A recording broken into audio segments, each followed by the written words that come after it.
Welcome to the Be Your Best Self blog by Marcia Abbott. Once upon a time. Once upon a time, there was a princess who was in a desperate state and looking for her Prince Charming to rescue her.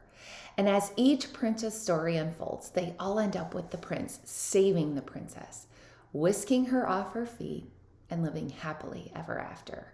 And that is how the story always seems to end. Cinderella, Snow White, Sleeping Beauty, all the amazing princess stories of my time. I truly loved each and every one of them because who doesn't love a little Disney once in a while? And long ago, when I was that little girl staring at the TV screen with pure excitement in my eyes, well, let's just say I wouldn't trade that enthusiastic feeling of waiting for my true love, my soulmate, for anything in the world. And it doesn't end there. Let's not forget about the Ross and Rachel stories or the Meredith and McDreamy fairy tales that seem to speak to us even as adults. That kind of love always feels romantic. And it has a way of reminding us that our one and only is just waiting out there to fall in love with us, rescue us, and create our happily ever after. So is it that easy? Were the expectations I had as a little girl realistic? And can finding that one and only, that soulmate, be as simple as Johnny and Baby, who isn't in the corner anymore, make it seem? For most of the married people out there, I would guess that you would answer a very definite no. Because let's be real, life isn't that easy, and marriage and relationships are no exception. Living life with a companion is truly not for the faint of heart, that is for sure. But I'm going to challenge all of you today. Instead of quickly answering no, I want you to reanalyze those questions that I just asked, and instead we're going to learn how we can answer a very definite yes in our life. And if you're wondering how this can be, how our little girl fantasies of that perfect relationship can really come to life, well, stay on this journey with me today so we can learn about it together. The other day I was talking to a friend of mine. She's quite a few years younger than me, so often it seems that I'm the big sister in this relationship.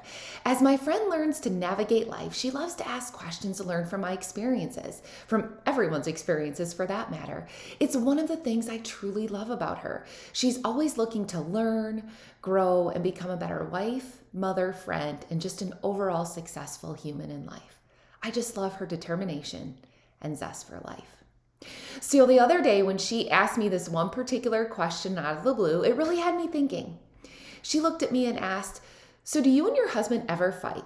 It seems that you two always get along and you never really complain about anything he does. Is your relationship really that good, or am I missing something?" And I have to be honest, I didn't know how to answer her. It was interesting to me that this is how she perceived our relationship. To perceive it in such a way that from the outside looking in, it did seem easy, like a fairy tale. But let's be clear, no relationship worth having is ever that easy.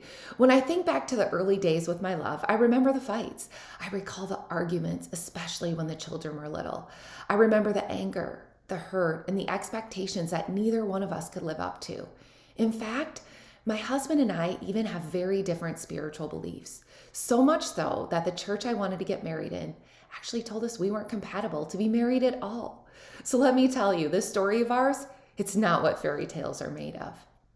But as we have gotten older, there's one major shift that I have seen happen in our relationship. And while the arguments and fights still come up once in a while, and while we both drive each other crazy with our quirks and bad habits, the one thing that has changed is that we have learned to accept each other for who we truly are, flaws and all. We have finally figured out that a perfect marriage consists of accepting the fact that we will always have an imperfect marriage.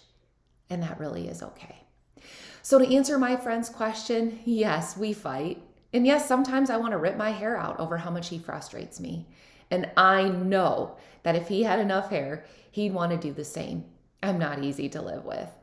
But we have to remember that nobody ever said Edward and Vivian didn't have troubles too after he overcame his fear of heights and climbed up to the fire escape to rescue her.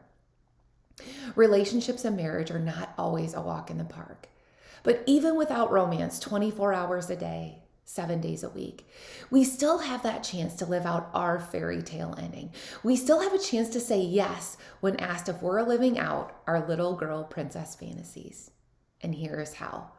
While marriage and relationships take work, and oh boy, do they ever, we have to remember that all of the compromises, all of the forgiveness, all of the unconditional love, all of the trust, all of the accepting, when we are genuine about that being our reality too, and when we find someone out there who we love and who loves us enough to accept who we truly are, to me, that is what fairy tales are made of. So if we instead choose to wrap all of that up into a once upon a time, neat little story, then maybe, just maybe, what we will actually be able to see is a true happily ever after, living itself out in our own imperfect life. For those of you struggling with something in life, or if you have a topic of interest that you want me to talk about in this blog, email me at beyourbestselfblog@gmail.com. Let's work together to be our very best selves. Click below on the subscribe button for my weekly updates.